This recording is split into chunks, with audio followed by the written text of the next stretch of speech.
기도하겠습니다. 하나님 감사합니다. 우리의 찬양의 예배를 받으시고 경배 예배를 받으시며 우리 가운데 함께하여 주셔서 하나님께 온전 영광 돌리는 예배가 되게 인도하여 주시옵소서. 감사드리며 예수님의 이름으로 기도드렸습니다. 아멘. 우리 보혈을 지나 그 사랑 이 두 곡 이어서 하겠습니다.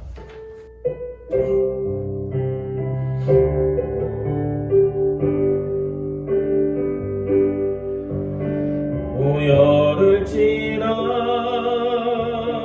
하나님 품으로 보혈을 지나 아버지 품으로 보혈을 지나 하나님 품으로 한 걸음씩 나아가네.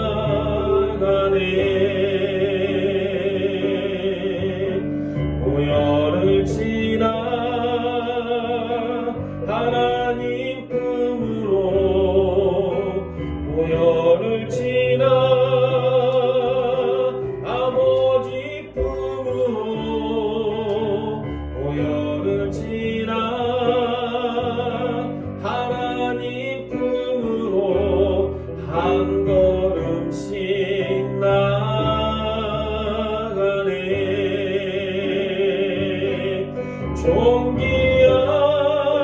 존귀한 주 보혈이 내 영을 새롭게 하시네. 존귀한 주 보혈이 내 영을 새롭게 하네. 보혈을 지나 하나님 품으로 보혈을 지나 하나님 품으로 보혈을 지나 아버지 품으로 보혈을 지나 하나님 품으로 한 걸음씩 나아가네.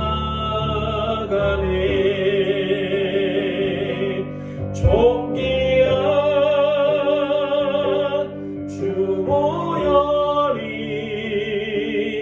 내 영을 새롭게 하시네. 존귀한 주 보혈이 내 영을 새롭게 하네. 존귀한 주 보혈이 존귀한 주 보혈이 내 영을 새롭게 하시네. 존귀한 주 보혈이 내 영을 새롭게 하네. 우리 아버지 사랑 내가 노래해. 아버지 사랑 내가 노래해. 아버지 은혜 내가 노래해. 그 사랑 변함없으신 거짓 없으신 신실하신 그 사랑 상한 갈 때 꺾지 않으시는 상한 갈 때 꺾지 않으시는 꺼져가는 등불 끄지 않는 그 사랑 변함없으신 거짓 없으신 성실하신 그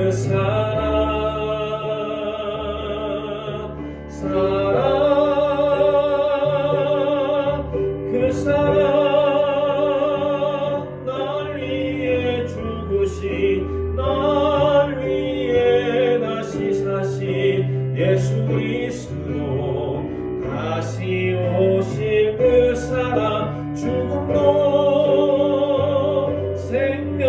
생명도 천사도 하늘의 어떤 곳에도 끊을 수 없는 영원한 그 사랑, 예, 우리 그 사랑 날 위해 죽으신 그 사랑,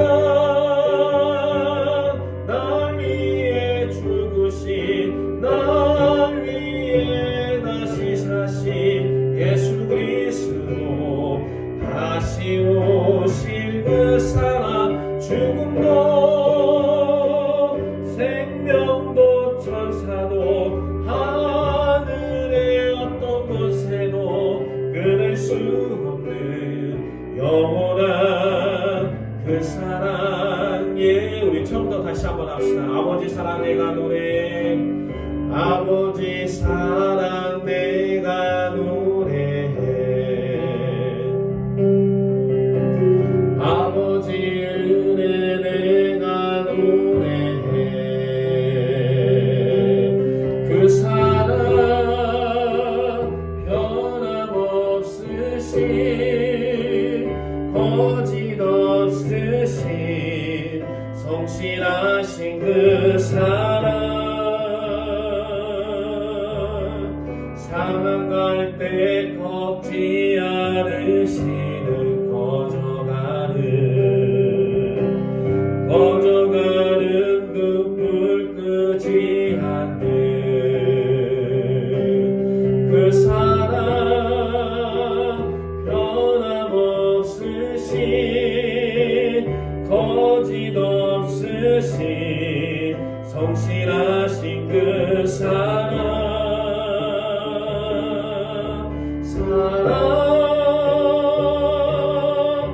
그 사랑, 날 위해 죽으신, 날 위해 다시 사신 예수 그리스도, 다시 오실 그 사랑, 죽음도 생명도 천사도 하늘의 어떤 곳에도 끊을 수 없는 영원한 그 사랑, 예수.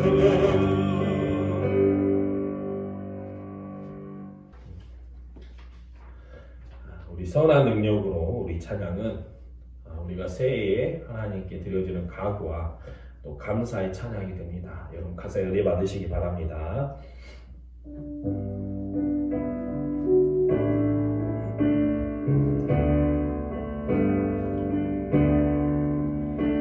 그 선한 힘에 고요히 감사하여,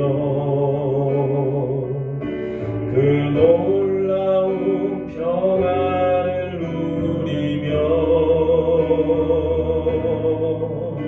나 그대들과 함께 걸어가네, 나 그대들과 하늘을 여네. 다시 한 번 더 그 선한 일에 고요히 감사하며, 그 선한 힘에 고요히 감사하여, 그 놀라운 평안을 누리며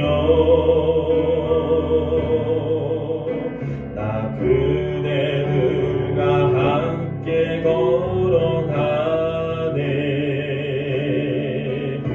나 그대들과 하늘을 여네. 지나간 허물 어둠의 날들이, 지나간 어둠 허물의 날들이 무겁게 내 영혼 짓눌려도 오 주여 우리를 면치 마시고 약속의 구원을 이루소서. 그 선한 힘이 우릴 감싸시니 믿음으로 일어날 일 기대하네,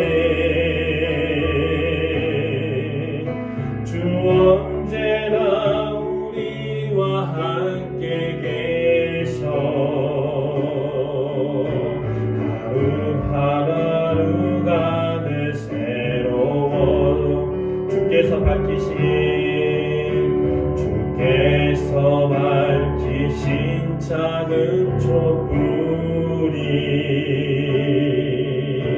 어둠을 헤치 못하오르네. 그 빛에 우리 하나 되어 서서 오늘이 비추게 하소서. 그 선하님 우리를 감싸시니 그 선하님이 우리를 감싸시니 믿음으로 일어날 일 기대하리. 주 언제나 우리와 함께 계셔 하루 또 하루가 늘 새로워. 이 고요함이 길이 먼저 갈 때, 이 고요함이 길이 먼저 갈 때, 저 가슴 벅찬 노래 들리네. 다시 하나가 되게 이끄소서. 다시 하나가 되게 이끄소서. 당신의 빛이 빛나는 이 밤, 당신의 빛이 빛나는 이 밤, 그 선하님이 우릴 감싸시니 믿음으로 주러날 일 기대하네. 주 언제나 우리와 함께 계시. 하루 또 하루가 새로워. 하루 또 하루가 늘 새로워. 그 선하님이 우리를 감싸시니 그 선하님이 우리를 감싸시니 믿음으로 일어날 일 기대하네. 주 언제나 우리와 함께 계셔 하루 또 하루가 늘 새로워. 아멘. 우리 한번 기도하겠습니다. 우리 새해를 맞이하며 주님의 은혜 가운데 동행하며 그리고 하나님께 예배하며 우리의 삶이 주님 앞에 드려지는 예배가 되게 달라고, 그리고 이 시간 간절히 드려지는 예배가 하나님께 경배하는 예배 되게 달라고 간절한 마음으로 기도하며 나아가겠습니다. 기도하겠습니다. 하나님 아버지, 우리에게 새해를 허락하시고 은혜의 날을 허락하여 주심을 감사를 드립니다. 어둠의 골짜기랄지라도 주님이 함께 하시기에 바로 이 길이 생명의 길, 은혜의 길인 줄 알고 있습니다. 우리는 고백합니다. 하나님, 우리의 하루하루가, 우리의 생활생활이 늘 주님으로 인하여 새로워지고 변화됩니다. 하나님, 우리와 함께 하시기에 기쁨과 감사로 예배합니다. 하나님, 이 시간에 놀라운 능력으로 인도하여 주셔서 예배하는 우리 가운데 성령의 충만함으로 역사하여 주시옵시고 주님 앞에 온전히 나가게 하여 주시며 정말 기도로 다짐하고 예배로 경배하며 찬양으로 하나님께 나가는 우리가 될 수 있도록 인도하여 주시옵소서. 연약함을 용서하여 주시고 주님의 보혈의 능력으로 새로워질 수 있도록 하나님 역사하여 주시옵소서. 감사드리며 예수님의 이름으로 기도드렸습니다. 아멘. 사도신경으로 우리의 신앙을 고백하겠습니다. 나는 전능하신 아버지 하나님 천지의 창조주를 믿습니다. 나는 그의 유일하신 아들 우리 주 예수 그리스도를 믿습니다. 그는 성령으로 잉태되어 동정녀 마리아에게서 나시고 본디오 빌라도에게 고난을 받아 십자가에 못 박혀 죽으시고 장사된 지 사흘 만에 죽은 자 가운데서 다시 살아나셨으며 하늘에 오르시어 전능하신 아버지 하나님 우편에 앉아 계시다가 거기로부터 살아있는 자와 죽은 자를 심판하러 오십니다. 나는 성령을 믿으며 거룩한 공교회와 성도의 교제와 죄를 용서받는 것과 몸의 부활과 영생을 믿습니다. 아멘. 우리 우리 나의 피난처 예수 의지해요. 우리 찬양하고 제가 대표로 기도하겠습니다.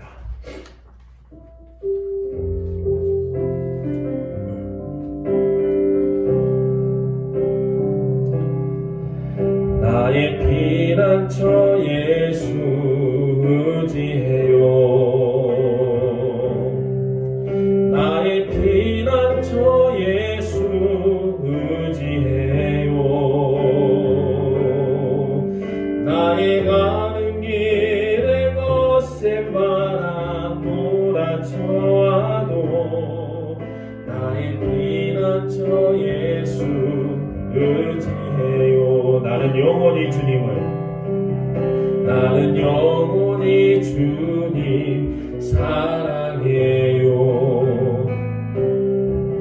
나는 영원히 주님 사랑해요. 세상 어떤 것도 나의 사랑 끊을 수 없네.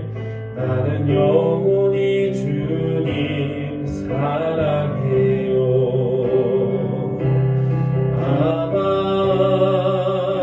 아버지 나를 사랑하시니 나의 모든 것 주께 드려요.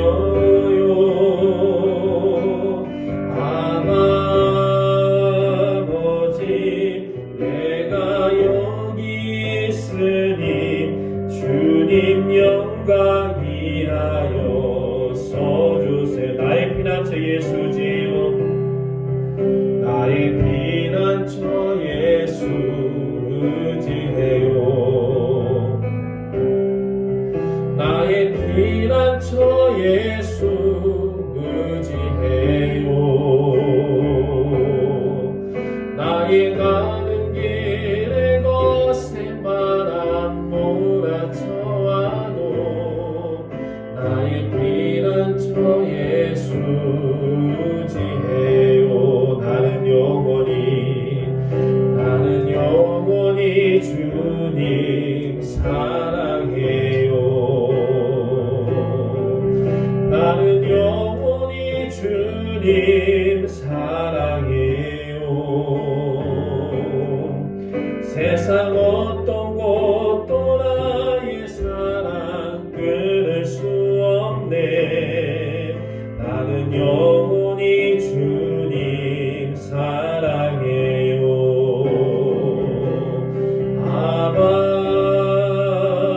아버지 나를 사랑하시니 나의 모든 것 주께 드려요.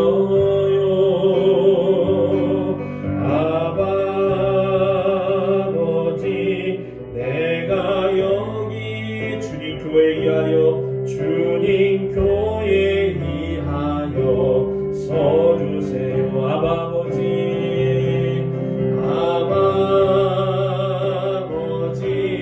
나를 사랑하시니 나의 모든 것 주께 드려요.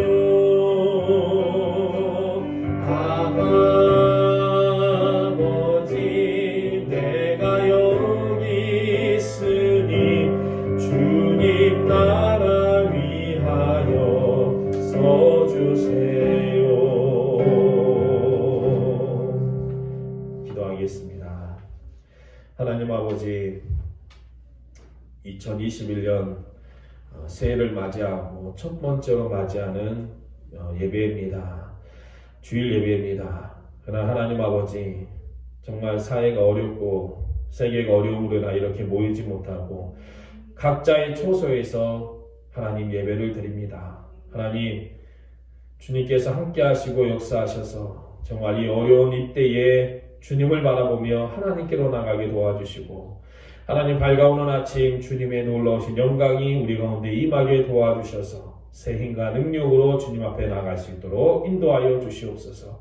전 세계와 나라 민족을 지켜주시고 도와주시며 분열과 갈등 가운데 있는 우리들 가운데 하나 되는 역사가 임할 수 있도록 인도하여 주시고, 하나님 아버지 믿음의 교회, 하나님 주님의 교회를 기억하여 주셔서 하나님, 우리 믿음의 성도들이 날마다 은혜 가운데 주님의 도우심과 은혜 가운데 살아갈 수 있도록 역사하여 주시며, 저들의 하나님 아버지 여러 가지 문제와 사정들, 가정의 사정들은 하나님이 다 아시고 또 꿈과 소망도 주님이 아시는 줄로 믿사오니 주님께서 간섭하시고 역사하시며 계획하신 놀라운 일들이 이루어질 수 있도록 인도하여 주시옵소서. 하나님, 우리 교회 또한 하나님 앞에서 하나 되며 주님이 원하시는 귀한 명령을 순종하며 어려운 일 때에도 소망을 잃지 않고 주님 앞에 나가기를 원합니다. 하나님, 힘과 능력 허락하여 주시고 귀한 예배를 통하여 하나 되며 새로워질 수 있도록 인도하여 주시옵소서. 하나님 아버지, 모여서 예배를 드리지 못하지만 우리의 경건한 마음과 우리의 주님을 향한 열정은 날마다 뜨거워지게 하여 주시고, 하나님 아버지, 집중하여 예배드리며 주님 앞에 감사하는 귀한 예배가 될 수 있도록 인도하여 주시옵소서. 감사드리며 예수님의 이름으로 기도드렸습니다. 아멘. 강구는 여러분, 아마 전국의 방침에 의해서 비대면 예배가 전국으로 확장되는 것 같은데, 여러분 어찌됐건 정부의 방침이 있을 때까지는 모여서 드린 예배를 드릴 수가 없습니다. 여러분들이 기도해 주시고 늘 있는 초소에서 날마다 예배하며 기도하는 여러분 되시기를 주님의 이름으로 부탁을 드립니다.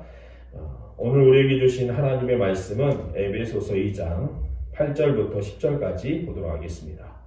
신약 310페이지 에베소서 2장 8절부터 10절까지.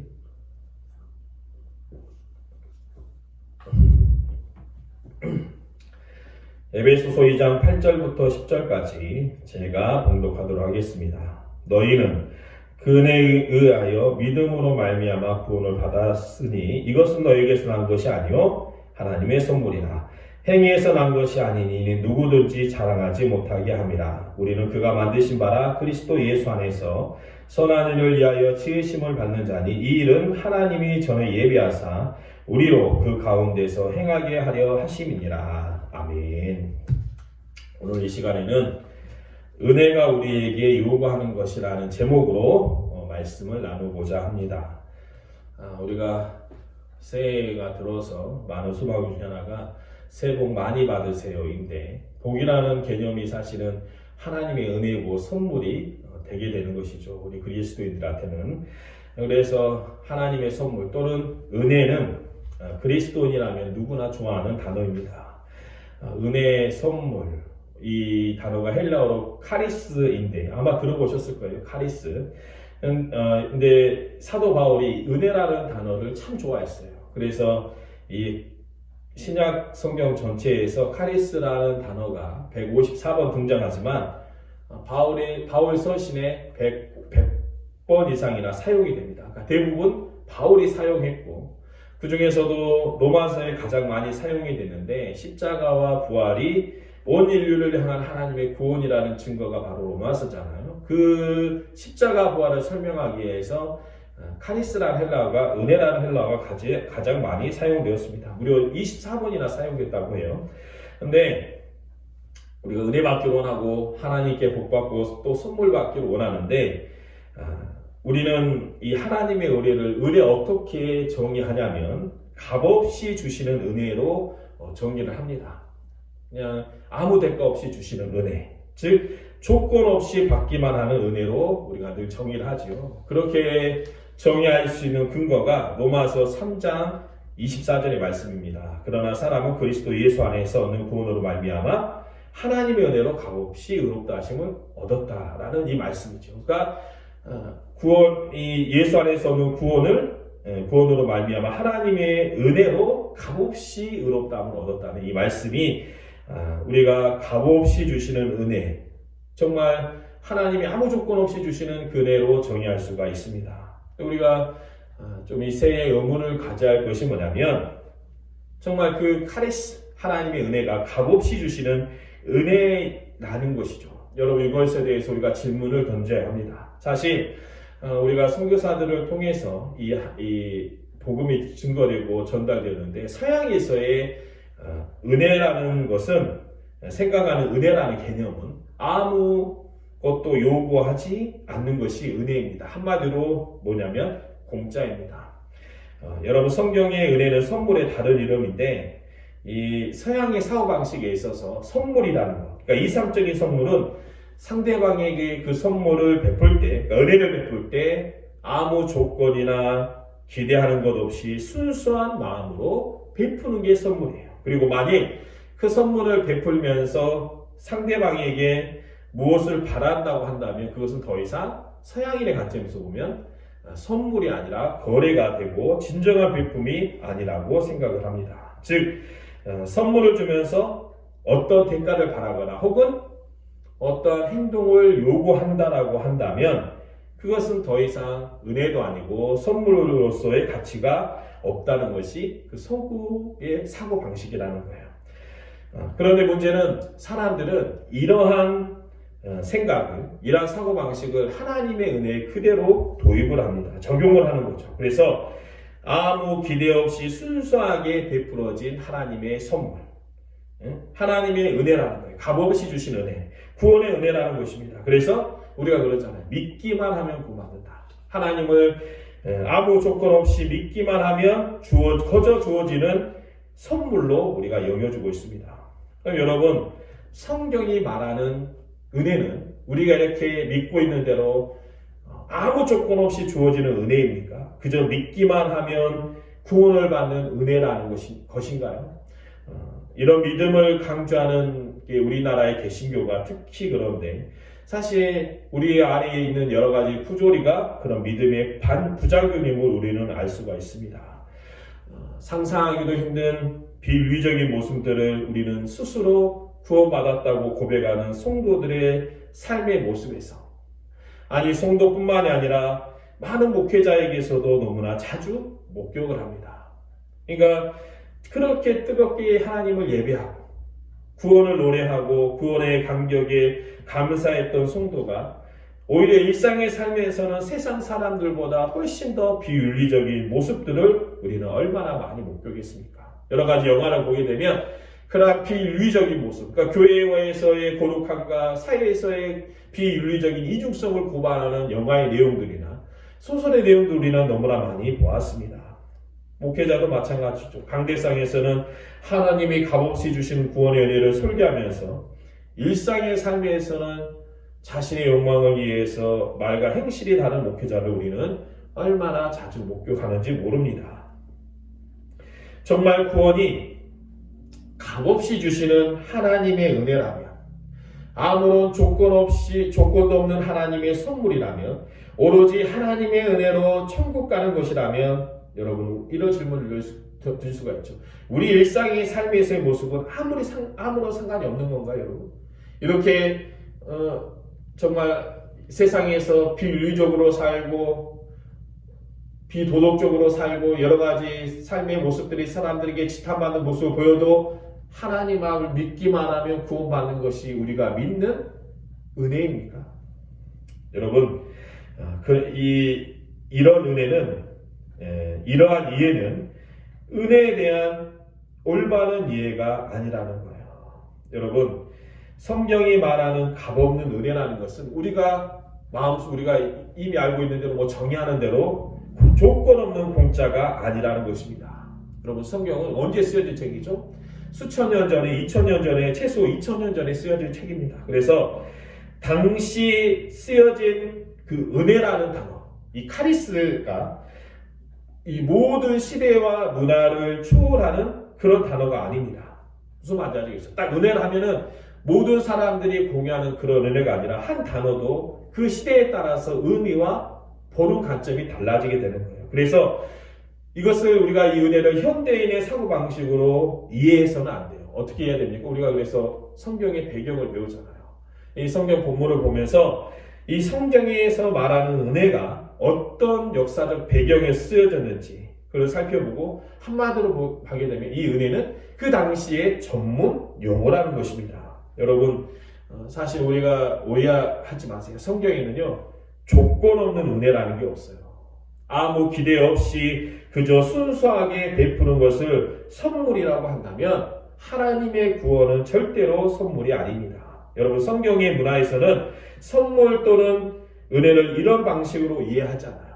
왜냐하면 그 고대 당시 중동이라는 것은 관계 중심적이었기 때문에 그렇습니다. 지금도 우리 주변에 어떤 경우가 있냐면 너무나 많은 사람들이 이런저런 이유로 감당하기 힘든 부채를 안고 실에 빠져 있습니다. 특히 이제 코로나19로 인해서 많은 사람들이 이제 파산 신고를 하게 되는데 국가에서는 어떻습니까? 그런 사람들을 구제하기 위해서 파산 면책 제도를 운영하게 되죠. 일종의 사회복지적 투자입니다. 근데 이제 이렇게 코로나19로 이제 어쩔 수 없이 파산하는 분도 있지만 어떤 경우에는 정말 비도덕적으로 또 유흥을 위해서 살다가 파산하신 분들도 있어요.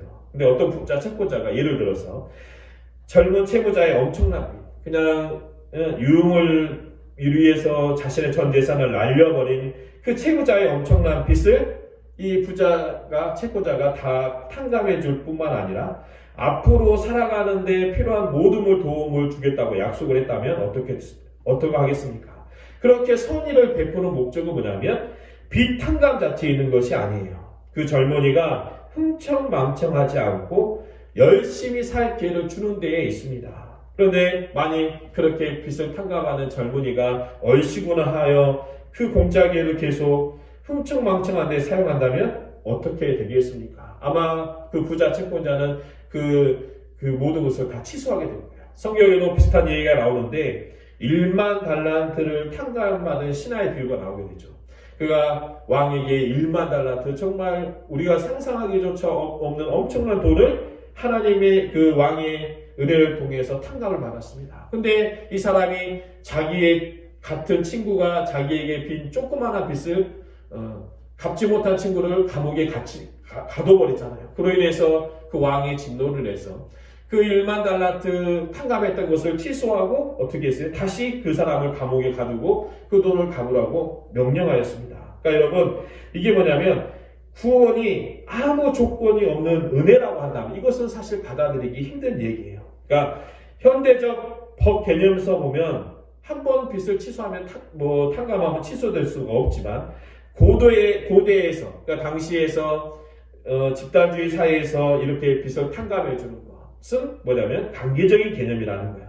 그래서 우리말로 은혜라고 주로 번역된 헬라어 카리스의 뜻은 사실은 어디에 근거를 두고 있냐면 여러분 구약에서 하나님의 사랑, 하나님의 은혜, 언약적 자비를 뜻하는 히브리어 헤세드에서 그 뜻이 있습니다. 여러분 헤세드는 값없이 주시는 하나님의 은혜가 아니에요. 하나님의 놀라우신 은혜, 정말 하나님의 정말 간절한 사랑을 우리에게 말씀하고 있지만 그 사랑은 어떤 개념을 가지고 있냐면 언약적 개념, 약속의 개념을 가지고 있는 거야. 내가 이렇게 계약을 지키고 하나님 우리 친히 내려오셔서 정말 하나님과 사람의 언약을 통해서 그 사람에게 주어진 놀라운 복이 뭐냐면 헤세드라는 거예요. 이것은 뭐냐면 하나님과 사람과의 언약을 통해서 사람의 변화를 요구하는 그런 은혜가 되는 것입니다.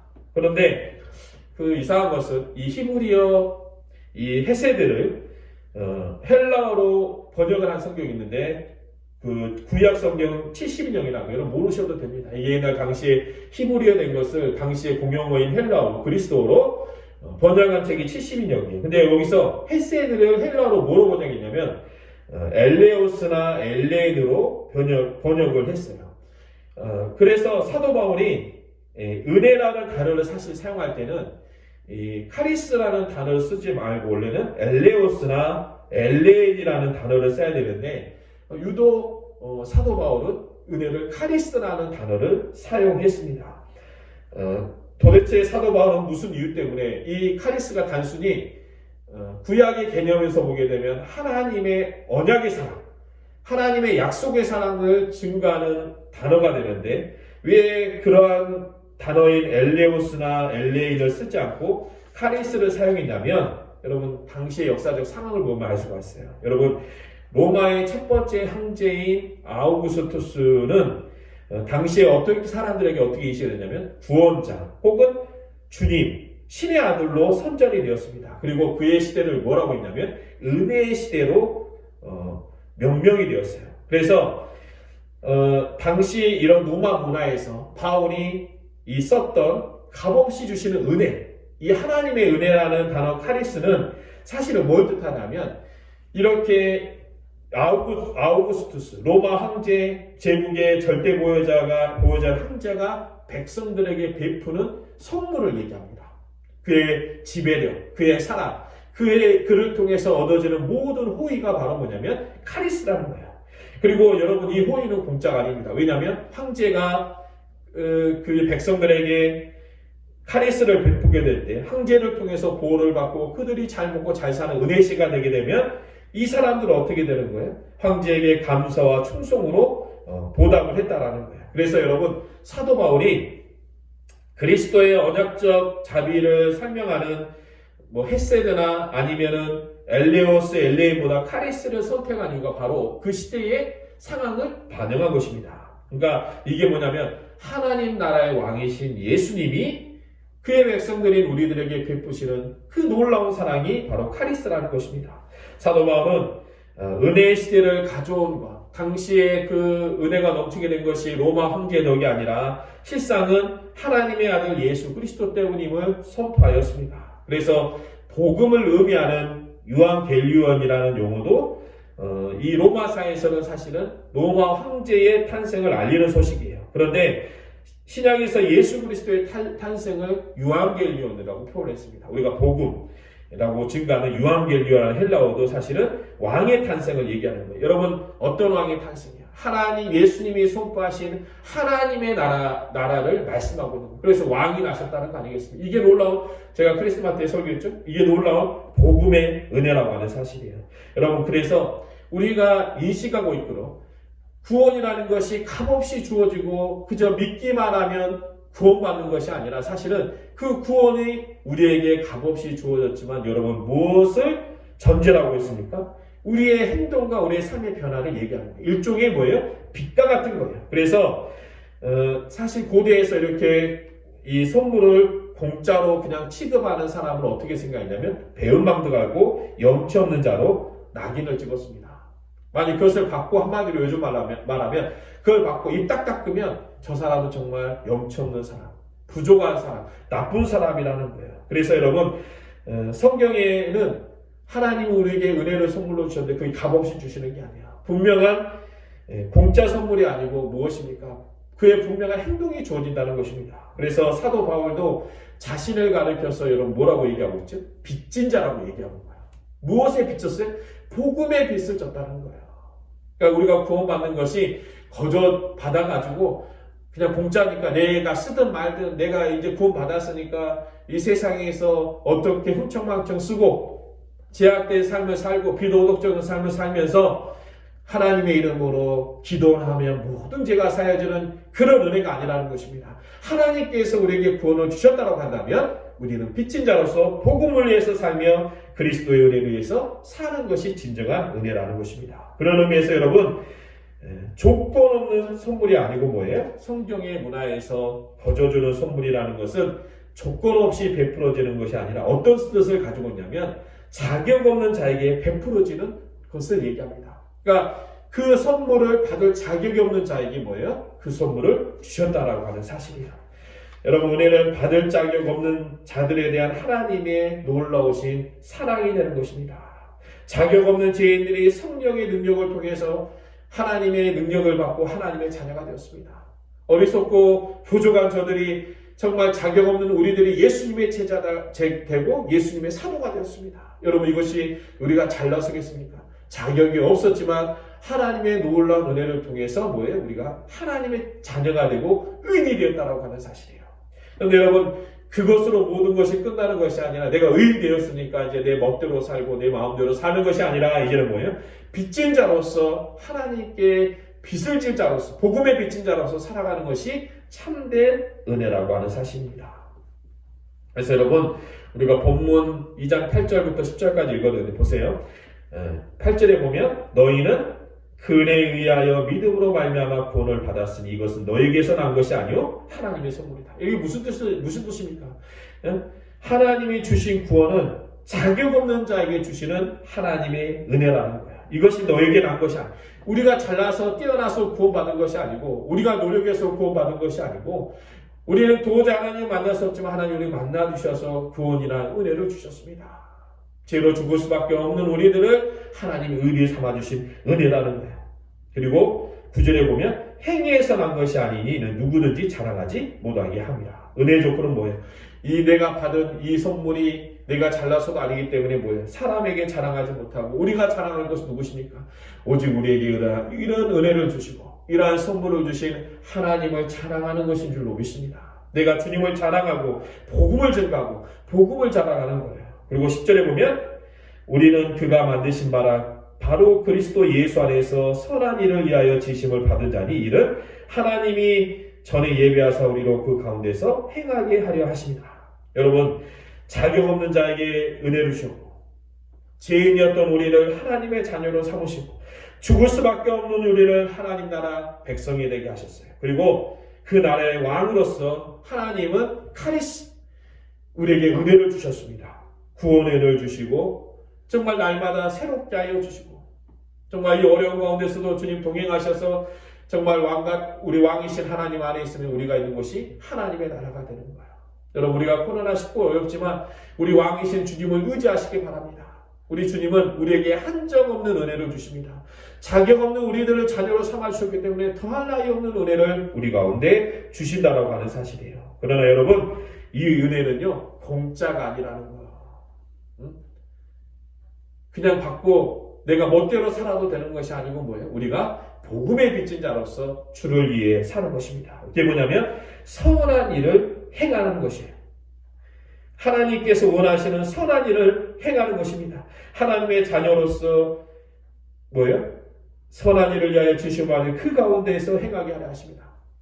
비도덕적으로 비윤리적으로 살고 세상 사람들에게 지탄받으면서 사는 것이 아니라 예수님이 이 땅에 오셔서 하나님의 아들로 살아가셨던 것처럼 우리도 날마다 주님을 닮아가는 삶을 살게 되는 거예요. 크리스마스 때 성탄절 설교 때 그 얘기했잖아요. 우리 한국교회가 여러 가지 문제점 중에 하나가 뭐냐면 부활의 복음은 증거하지만 성탄의 복음을 잊어버리고 있었다. 여러분, 우리가 자격 없는 자들 우리들을 구원하신 하나님 은혜에 감사하시면 이게 부활의 은혜이고 부활의 믿음입니다. 그러나 이제는 여러분들 가운데 성탄의 믿음이 있어야 되는 거예요. 뭐예요? 내가 그리스도와 같이 주님을 닮아가며 섬기며 낮아지며 주를 위하여 애쓰는 사람들. 그러면 우리 하나님이 선포하신 것이 무엇입니까?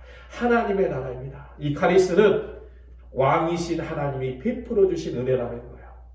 내가 주의 백성답게 살고 거룩한 주님의 자녀답게 살고 주님의 자녀로서 굳건 없이 살게 되면 모든 것을 보시는 하나님께서 우리의 모든 삶을 주관하시고 역사하시며 하나님이 이루시는 놀라운 뜻을 우리에게 주실 줄로 믿습니다. 여러분, 2021년 한 해를 하나님의 은혜 가운데 살고 싶습니까? 하나님이 주시는 복을 받고 싶습니까? 내 삶의 모든 순간에 하나님의 간섭하신 은혜가 여러분들 가운데 있기를 원하십니까? 그렇다면 여러분, 복음의 빚진 자로서 하나님이 원하시는 선한 일을 행하시기 바랍니다.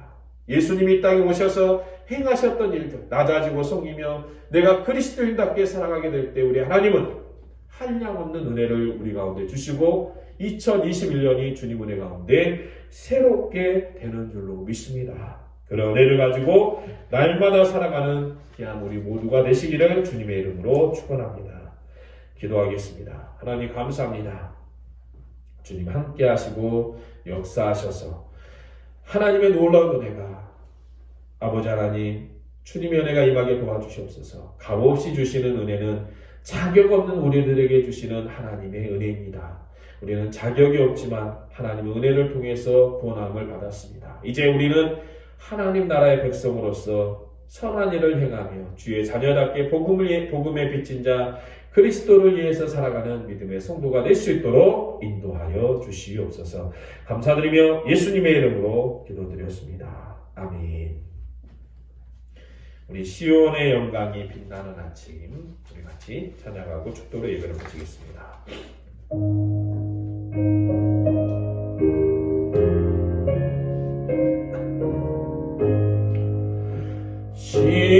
시온의 영광이 빛나는 아침 어둡더니 땅이 밝아오네 슬픔과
그리스도의 은혜와 아버지 하나님의 무한하신 사랑과 성령님의 감화 감동 충만하심의 역사가 2021년 새해를 시작하며 하나님이 주신 은혜 가운데 복되게 살아가기로 하는 우리 모두 가운데 이제로부터 영원까지 함께 하시기를 간절히 축복하고 기도하옵나이다. 아멘.